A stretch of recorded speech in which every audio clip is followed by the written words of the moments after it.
మంది ఎమ్మెల్యేలు నిజంగానే సేఫ్ సైడ్లో ఉన్నారా? సరే, ఓకే, స్పీకర్ దాన్ని ఇప్పుడు సమర్థించిండ్రు. సో ఎవరైతే వాళ్ళ మీద అనర్హత పిటిషన్ వేయమన్నారో దాన్ని తిరిగి కొట్టేసిండు. ఓకే, 5 మంది ఎమ్మెల్యేలు రాత్రి మస్తు దావత్ కూడా చేసుకొని ఉండుంటారు. కానీ నెక్స్ట్ డే నుంచి యాజ్ ఇట్ ఈజ్గా మళ్ళీ వాళ్ళకు టెన్షన్ మొదలై ఉంటుంది కదా. మీరు అనుకోవచ్చు, అదేంటి ఇప్పుడు ఇంకా వాళ్ళకి బై ఎలక్షన్స్ రావు కదా, సరే మళ్ళీ కోర్టులోకి పోతారు, మళ్ళీ ఫైట్ చేసినా కూడా టైం అనేది ల్యాగ్ అవుతుంటుంది, ఈలోగా కావాల్సిన పుణ్యకాలం కాస్త గడిచిపోతుంది కదా, ఇంకా వాళ్ళకు ఉండే టెన్షన్ ఏందని మీరు అనుకుంటుండొచ్చు కదా. కానీ అసలైన టెన్షన్ అనేది వాళ్ళకి ఇప్పుడే మొదలైంది. ఎందుకుంటుంది? స్పీకర్ నిజంగా చెప్పాలంటే వాళ్ళని ఒక ఇరకాటంలో పెట్టిండ్రు. ఇరకాటం గురించి మాట్లాడుకునే ముందు ఈ వీడియోని మీరు ఖచ్చితంగా షేర్ చేయండి. ఎందుకంటే తెలంగాణలో అసలు ఏం జరుగుతుందనేది చెప్పే వాళ్ళ సంఖ్య చాలా తక్కువగా ఉంది. వేళ్ళ మీద లెక్క పెట్టేంత మంది మాత్రమే ఉన్నారు. కాబట్టి ఈ వీడియోలు రీచ్ కావాలన్నా, సబ్జెక్టు రీచ్ కావాలన్నా మీరు ఒక సబ్స్క్రైబ్ చేసుకొని ఒక లైక్ చేసి షేర్ చేస్తే ఏమవుతుందనంటే అసలు వాస్తవం ఏంది అనేది కూడా జనాలకు రీచ్ అవుతూ ఉంటుంది. ముందు మాట్లాడదాం, ఇరకాటంలో ఎట్లా పెట్టిండు అనేది నెక్స్ట్ మాట్లాడదాం. ఫస్ట్ ఏం మాట్లాడదామంటే, మేము బీఆర్ఎస్లోనే ఉన్నామని చెప్పేసి ఇలా కడియం శ్రీహర్తో పాటు ఆయన లేఖ కూడా రాసిండ్రు స్పీకర్కి కదా.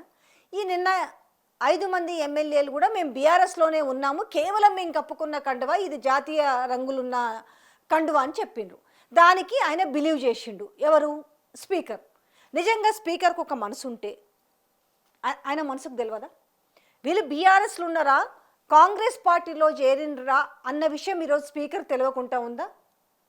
ఆబ్వియస్లీగా తెలుసు. ఇక్కడ సీఎం ఏం చెప్పమంటే అదే జరుగుతుంది. అయితే ఇవాళ ఏమైందంటే స్పీకర్ పదవి ఈరోజు అపహాస్యం పాలయ్యింది జనాల్లో. ఇదేంటి ఇంత కండ్ల ముందల కాన్స్టిట్యున్సీ ప్రజలకైతే తెలుసు కదా, మిగతా వాళ్ళు సరే వార్తలు చూసో ఇంకోటి చూసో అనుకుంటారు. ఆ కాన్స్టిట్యున్సీలో ఉన్న ప్రజలకు తెలియదా ఈయన బీఆర్ఎస్లో ఉన్నాడా, కాంగ్రెస్లో ఉన్నాడా కదా. అయితే ఈ ఎమ్మెల్యేలకు భగవద్గీత మీద ఒట్టేసి చెప్పిస్తే బాగుండు అనేది ప్రజలు అనుకుంటారు కదా. కానీ వీళ్ళు భగవద్గీత మీద ఒట్టేసి కూడా ప్రమాణం చేసి కూడా అబద్ధాలు చెప్పగల ఉద్దండులు అనేసి కూడా ప్రజలు అంటున్నారు. ఎందుకంటే సాక్షాత్తు ముఖ్యమంత్రే కనిపించిన ప్రతి దేవుడి మీద ప్రమాణం చేసిన వైనం చూసినాం. అలాంటిది ఇంకా వీళ్ళేం పెద్ద ఇదా అనే ఒక డిస్కషన్ కూడా ఉంది. అయితే నిజంగా వాళ్ళ ఇంట్లో పిల్లల మీదనో, అంటే మా కూతుర్లో కొడుకులో మనవలో మనవరాన్లో ఇంట్లో మీద ఒట్లేస్తే కొంచెమో పిల్లల మీదనో ఎవరి మీదనో మనవన్ల మీదనో ఒట్టేస్తే కొంచెం ఏమైనా జంక్ ఉంటుండేనేమో, వెయ్యడానికి నిరాకరించేవారేమో కదా. ఇక ఇప్పుడు స్పీకర్ ఎట్లా ఇరికిచ్చిండో మాట్లాడుకుందాం. ఓకే, స్పీకర్ వీళ్ళని సేవ్ చేసిండు. సేవ్ చేయడంతో పాటు ఇరికిచ్చిండు కూడా. నేను ఇంకా మిగతా లీగల్ అంశాలు టెక్నికల్ అంశాల గురించి కూడా ప్రస్తావిస్తలేను. రేపు అదే కాన్స్టిట్యున్సీ ప్రజల ముందు ముఖమెత్తెట్టుకుంటారు. ఇవాళ కనీసము ఈరోజు కాంగ్రెస్ పార్టీ ప్రభుత్వ పాలన అద్భుతంగా అద్భుతోస్య అని చెప్పుకుంటున్న తరుణంలో కనీసము ఉప ఎన్నికలకు పోయి ఎదుర్కొనే దమ్ము లేక చేవజచ్చి ఈరోజు స్పీకర్ ముందు అబద్ధాలు వల్లే వేసిండ్రు అనేసి ఇలా తెలంగాణ ప్రజలు మాట్లాడుకుంటున్నారు. నిజంగా స్పీకర్కి ఏం తెలియదా? గౌరవనీయులైన స్పీకర్ గారికి జస్ట్ మీకు ఒక ఆడియో వినిపిస్తాను, దాని తర్వాత మీకు దాంట్లో పక్కన బాక్స్లో కూడా వేస్తాను, ఒక్కసారి విందాం మనం. వీళ్ళ నోటి ద్వారా వీళ్ళే చెప్పినప్పటికి కూడా ఈరోజు మరే చెవులుండి చెవిటి వాళ్ళైనరా, కళ్ళుండి కబోదులు గుడ్డి వాళ్ళైనరా, నోరుండి మూగవాళ్ళైనరా, అంటే కళ్ళు చెవులు నోరు సచ్చుబడిపోయిందా అని మాట్లాడుకునే పరిస్థితి వచ్చింది. ఎమ్మెల్యేస్ ఇంతమంది రావడానికి కారణం ఏంటి? ప్రకాష్ గౌడ్ అని 10 మంది అడిగారు. నేను చెప్పాను కాంగ్రెస్ పార్టీలో నేను ఉన్నాను కాబట్టి నాకు తెలుసు కాంగ్రెస్ పార్టీలో స్వేచ్ఛ అనేది మనకు sky is the limit. Congress పార్టీలో మీరు వచ్చి ఎలాంటి ఇబ్బందుల గురి గారు మేము అది బాధ్యత మేము తీసుకుంటాము. ముఖ్యమంత్రి గారిని ఎప్పుడంటప్పుడు కలవచ్చు. కష్టపడ్డ ప్రజలు ఆదరించారు, గెలిచిన ఇప్పుడు ఆ ప్రజలకు సేవ చేయడానికి కాంగ్రెస్ తోటి కలిసి అభివృద్ధి కోసం కాంగ్రెస్ తోటి కలిసి పనిచేస్తా ఉన్నా. ఈ ప్రభుత్వంతో కలిసి అభివృద్ధిని దృష్టిలో పెట్టుకొని నియోజకవర్గ ప్రజల కోరిక మేరకే ఈ రోజు పార్టీలో చేరడం జరిగింది. నా తోటలకు ఇంకా రాబోయే వాళ్ళకి అందరికీ నేను ప్రత్యేకంగా ధన్యవాదాలు తెలియజేస్తూ అందరికీ ధన్యవాదాలు. Thank you.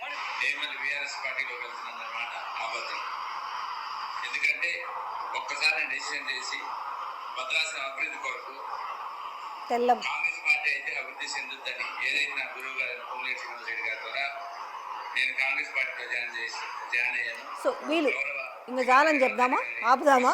సో ఈ ఆడియోలు వీళ్ళు మాట్లాడిన వినిపిస్తాను. వీళ్ళ సుభాషితాలు, అబద్ధాలైన సుభాషితాలను ఎంత చక్కగా వల్లే వేస్తున్నారు. ఇప్పుడు ఈ నిజాలు ఉన్నాయి, ఇంత కండ్ల ముందు పచ్చిగా మనకు నిజాలు కనిపిస్తున్నా కూడా ఈ 10 మంది విషయంలో.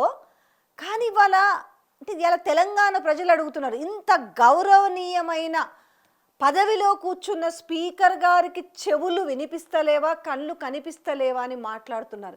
ఇక న్యాయ వ్యవస్థల మీద కూడా ఏం నమ్మకం ఉంటుంది అనేసి ఈరోజు సామాన్య ప్రజానికానికి ఈరోజు నమ్మకాలు సన్నగిల్లేలా చేసిన వైనం ఇది.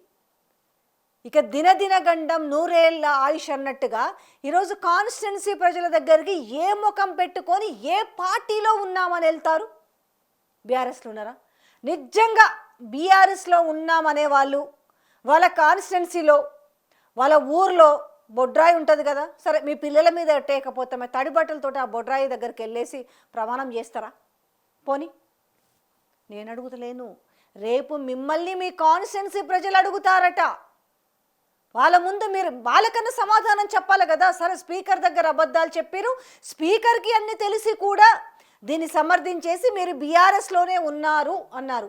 మరి రేపు బీఆర్ఎస్ సమావేశాల్లో పాల్గొంటారా? అసలు మేము బీఆర్ఎస్లో లేము, కాంగ్రెస్లో లేము, మేము ఇండిపెండెంట్ అని చెప్పుకోవచ్చు కదా. పోనీ మేము దేనికి సమానం మేము కాదని చెప్పుకోవచ్చు కదా. లే ధైర్యం లేదు. అంటే కేవలం దీన్నే ఉడత ఊపులు అంటారు. ఎందుకు ఇన్ని చెప్తున్నాడే, ఇన్ని చెప్పిన అతనికి కడియం శ్రీహరికి ఆయన కాన్స్టిట్యున్సీలో గెలిచే లేదా? ఎందుకంటే వాళ్ళకు తెలుసు గెలవలేమని. రేపు ఒకవేళ వీళ్ళు రాజీనామా చేసినా లేకపోతే వీళ్ళపైన అనర్హత పిటిషన్ వేసి అర్హత వేటు పడితే ప్రజలు ముఖాన ఉమ్మేస్తారన్న భయము. వాళ్ళు చూసారు కదా సర్పంచ్ ఎలక్షన్స్లో అధికారంలో ఉండి మంత్రుల ఇలాకల్లో ఎమ్మెల్యేల ఇలాకల్లో చిత్తుగా ఓడిపోయిన సందర్భాలు కూడా చూస్తున్నాం కదా. ఇవాళ 50% వచ్చినాయి అనేసి బయట చంకలు గుద్దుకుంటున్న వైనంలో అసలు మనం ఈ 50% అన్న ఎట్లా తెచ్చుకున్నాం అనేది కూడా వాళ్ళకి తెలిసే కదా. ఎమ్మెల్యేలు ఆడ పోలింగ్ బూత్ దగ్గర కుర్చేసుకొని కూర్చొని అయితే దండం పెడతాడు, లేకపోతే బెదిరిస్తాడు. మరి అసలు కథ ముందుంది కదా. జెడ్పీటీసీ ఎంపీటీసీ ఉన్నాయి కదా, పార్టీ సింబల్తో గెలుస్తా పోటీ కదా, రేపు కనిపించదు. వాళ్ళకి తెలుసు, ఇంటెలిజెన్స్ రిపోర్ట్ ఉంది. ఇప్పటికిప్పుడు ఎలక్షన్స్ వస్తే ఏముంటుంది, ఎలాంటి ఫలితాలు రాబోతున్నాయి అనే విషయం కూడా చాలా క్లారిటీగా ఉన్న నేపథ్యంలో ఇవాళ ఈ 10 మంది సరే ఒకరికి పడుతుంది ఇద్దరు అనుకుందాం. సో అది కూడా ఒకవేళ కడియం కూడా తప్పించుకుంటారు అనుకున్నాం. కానీ ఇక్కడ మీరు స్పీకర్ దగ్గర తప్పించుకోవచ్చు, కానీ ప్రజల దగ్గర తప్పించుకుంటారా? సరే మీరు ఎంత ల్యాగ్ చేసినా మహా అయితే ఇంకా 2 ఏళ్ళు కదా, 2 ఏళ్ళ తర్వాత పరిస్థితి ఏంది? ఓహో ఎలాగో మేము ఇప్పుడు గెలవం కాబట్టి ఈ 2 ఏళ్ళన్నా మాకుంటే మేము ఈ 2 ఏళ్ళన్నా సంపాదించుకోవచ్చు అనే అన్నీ ఇడిచేసారు. ఏమి ఇడిచారు? ఒక నీతి నిజాయితీ. మరీ నీతి నిజాయితీ గురించి కూడా చాలా గొప్పగా చెప్తలేను, కానీ అట్లీస్ట్ కనీసంగా మేము ఏం ముఖం పెట్టుకొని రేపు చెప్పాలి. ఈ కాన్స్టిట్యున్సీలు అడగరా? మీరు బీఆర్ఎస్లో ఉన్నామంటారు కదా, మరి మా మీద ఎట్లా పెత్తం చేస్తారని రేపు కాంగ్రెస్ కార్యకర్తలు మాట్లాడరా? అక్కడ మొన్న కాంగ్రెస్ బీఫామ్ మీద గెలిచిన వాళ్ళకి ఏం సమాధానం చెప్తారు? రేపు వాళ్ళు ఎండిపోయారా? ఎప్పటికైనా సిట్టింగ్ స్థానం మాది అంటారు కదా. రేపు మళ్ళీ వచ్చే ఎలక్షన్స్లో మాకే కదా ఇక్కడ కాంగ్రెస్ పార్టీ నుంచి బీఫామ్ రావాల్సింది అంటారు కదా. మరి తర్వాత ఎక్కడ వీళ్ళ పరిస్థితి? గూడెం మహిపాల్ రెడ్డి ఓకే 2 ఏళ్ళు అయిపోతే గెలుచుడు ఓటు ముచ్చట కూడా పక్కన పెడదాం. ఎక్కడి నుంచి సార్ బీఫాము? ఓహో ఇక బీఆర్ఎస్ వాళ్ళు ఎట్లాగూ రానివ్వరు కాబట్టి, కాంగ్రెస్ పార్టీలు అక్కడ కాటా శ్రీనివాస్ ఎలాగున్నారు కాబట్టి మీరు బీజేపీ వాళ్ళు ఇస్తారని ఒకే ఒక ఆశ కదా, అంతే కదా. ఇప్పుడు ఇక్కడి నుంచి కొడితే అక్కడ పోవడం, అక్కడి నుంచి కొడితే ఇక్కడికి పోవడం అన్నట్టుగా.